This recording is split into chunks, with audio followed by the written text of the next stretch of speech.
Good morning. Welcome to the Wednesday Wake Up of the Jersey Shore Real Estate Experts. Helen Ann here from the Jersey Shore Real Estate Experts and eXp Realty, coming to you from our YouTube channel, Living at the Jersey Shore. And thank you so much for joining us today. We have a couple of hot topics that I want to talk to you a little bit about that are basically surrounding around the idea of protection, security, safety. One of the really hot topics that's going on right now here in the Wildwoods is the construction of an island-wide dune system.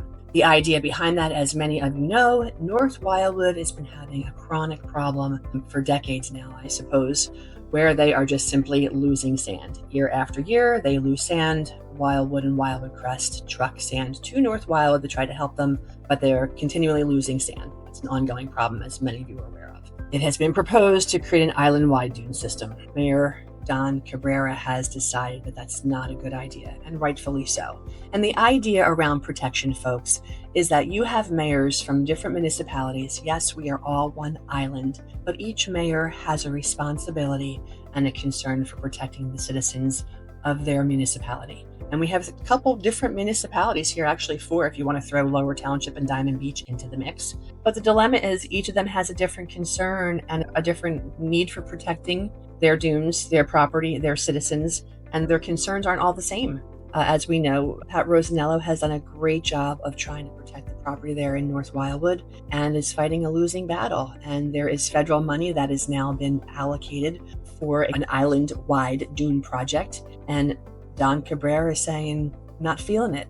And as they've done a lot of research, what the Army Corps of Engineers is essentially proposing in the dune system is to dredge and change where the natural high mean water line is occurring, and to dredge and create a new dune system and bring the water line closer to the high mean water line, closer to where the properties are. The concern for that is we're messing with Mother Nature, and we don't know exactly what the unintended consequences are of bringing the water closer. I can tell you, during Superstorm Sandy, I lived at the corner of Stanton and Ocean Roads. We lived beach block in Wildwood Crest for a number of years, and we're so fortunate to have been able to have raised our children at that amazing location. And I will tell you, hands down, there is no doubt in my mind that Wildwood Crest and Wildwood were protected from the massive destruction that occurred along the Jersey Shore because of our sand, because of our existing dune system, because of our existing beaches. There is no doubt in my mind we would have had a lot more destruction than we had,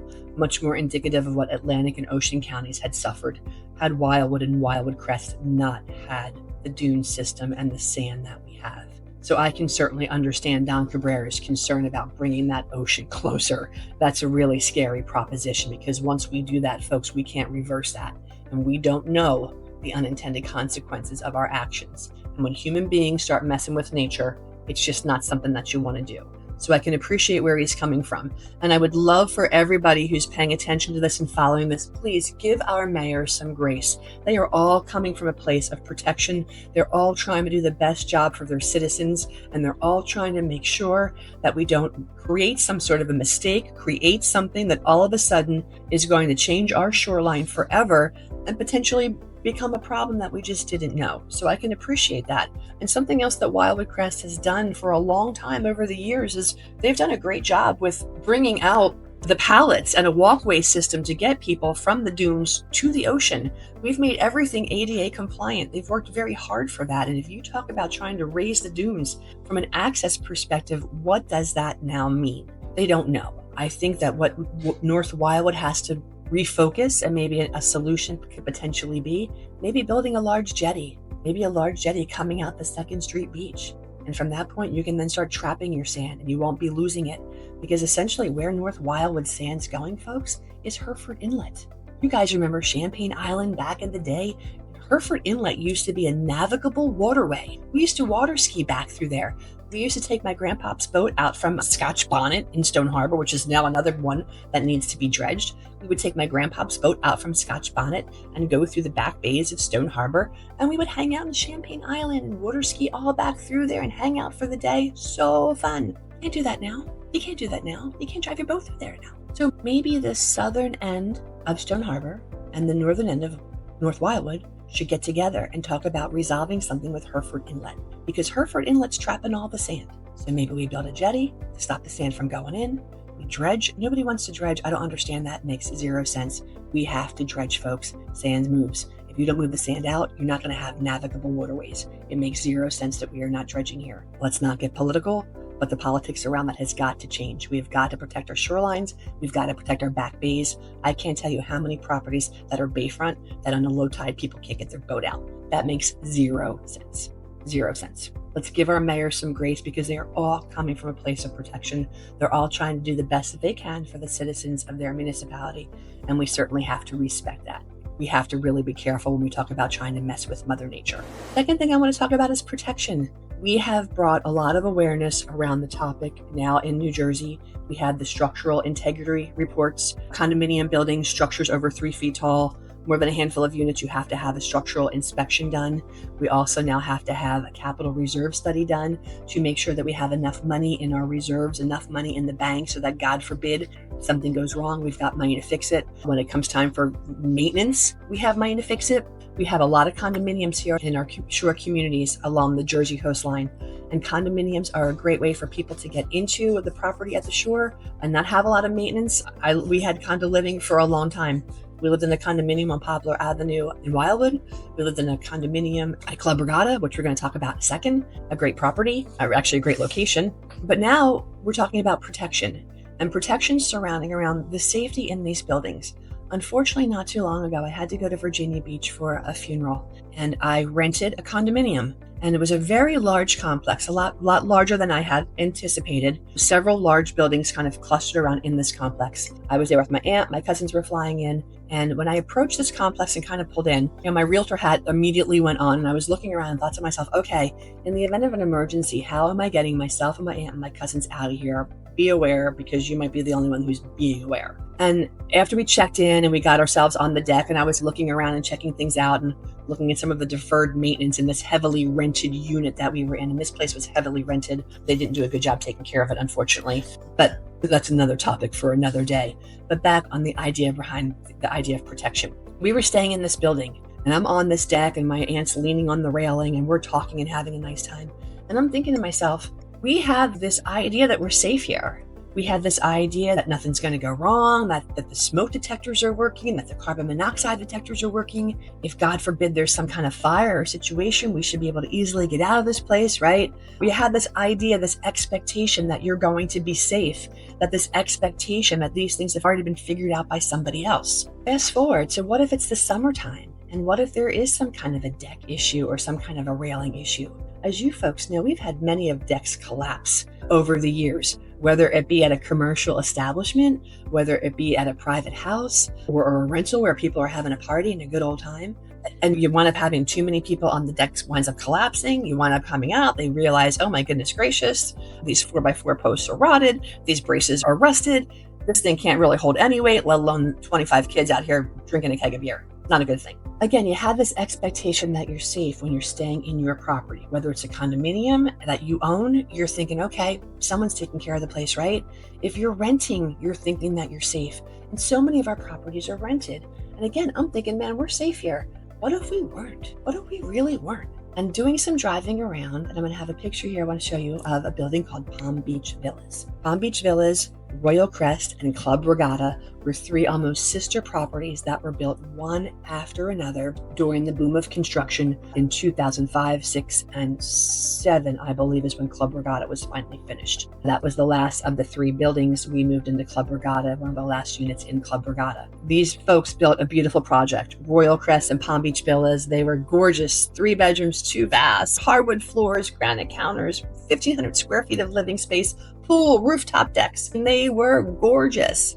We were selling them with non-binding sale agreements for $5,000 down. You could get a non-binding sale agreement. Once they were done, get in on the ground floor. The things sold like hotcakes. And they were right across the street from the beach, right across the street from some Centennial Park, one of the buildings is. So amazing locations, don't get me wrong, amazing locations. Beautiful, bigger than most of the competition at the time. So surely these things sold out like hotcakes. Fast forward a handful of years, We found out during construction, a lot of things weren't being done properly. We had a lot of beams that were being installed that were rotting. We had a lot of wood that was being used on decks and railings that was rotting.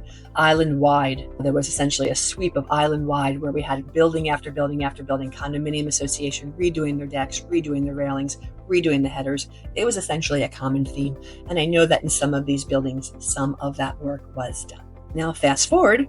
Now we have, by the grace of God, the structural integrity reports that need to be done. These are larger buildings. Because of their age, they are required to have this structural integrity report done. And as you can see from some of the video that I took and some of the pictures that we have, these buildings have damage. Now, luckily, they had their structural integrity report done at this time of the year and not in the middle of the summer. Could you imagine if this is, I don't know, July or August, when the engineer was able to get out and make an appointment to go visit this building, and this is what they uncover? Because essentially, as you can see, this fascia is ripped apart, these decks are ripped apart, they've got the sliding glass doors are blocked off so people cannot step out onto the balconies or the decks, which you now cannot use because they're not safe. So by the grace of God, goodness is coming from this. Now, yeah, is it going to cost the association money to fix it? You're darn right it is, but it's going to cost them a lot less than getting sued when somebody gets hurt. And as you can see from some of this damage, it's only a matter of time before somebody gets hurt. I have a situation where years ago where we had a client that owned on Pine Avenue. She had let her daughter and a bunch of their friends stay at the unit for the weekend. Kids went out, had a great time, had a little too much to drink. Boys were rough housing, pushing each other, doing a little bit of wrestling as they were coming up into the unit. One of the boys pushed the other boy and the railing essentially went out, and the kid wound up falling 3 flights down. Wound up falling on his back, breaking a hip, I don't know, cracked a few vertebrae. For the most part, nothing came of it. My folks were like, oh my God, this is really scary. As they were getting ready to sell, right before they got ready to sell, they got slapped with a lawsuit from this young man. Well, as it turns out, these decks and railings were not in good shape, and it was a mess. It was a mess for my condominium homeowner, and it was a mess for the association. So the last thing we need is to have somebody getting hurt, particularly in New Jersey, which is a very litigious state. We love to sue each other in New Jersey. So in New Jersey, you don't want to get hurt. Of course, you have interior insurance covers things like that. Exterior insurance covers things like that. Your insurance companies are going to fight about it. It's not something you want to have happen. The purpose of the whole conversation here, guys, is that we want to keep everybody safe. And as you can see, what we're finding on the real estate side of things is many of these buildings are having special assessments. It's not uncommon. A handful of them do have the money required to make repairs. A handful of them don't have to make any repairs. They've had their structural integrity reports. The reports are coming back. They've been staying up on the maintenance. They may have some deferred maintenance or something that has to happen, scheduled maintenance, I should say. That's something that's going to happen a little bit later down the line. But for the most part, these guys aren't in trouble and they don't have to worry about doing anything. Some of these buildings, they don't have any money and they got problems. Having no money and having problems, that sucks. That sucks. You don't want to be in a building like that, and you don't want to buy in a building like that. And it's really important that if you're considering purchasing real estate here at the Jersey Shore, that you're doing your diligence and understanding what is the association that I'm about to get into, what's the piece of a pie that I'm about to get into, because it's really important.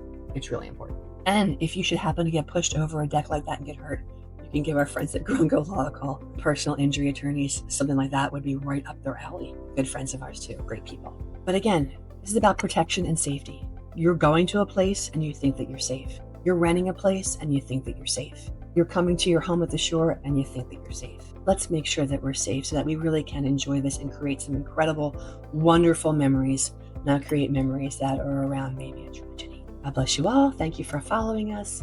And again, we appreciate you liking and subscribing to Living at the Jersey Shore.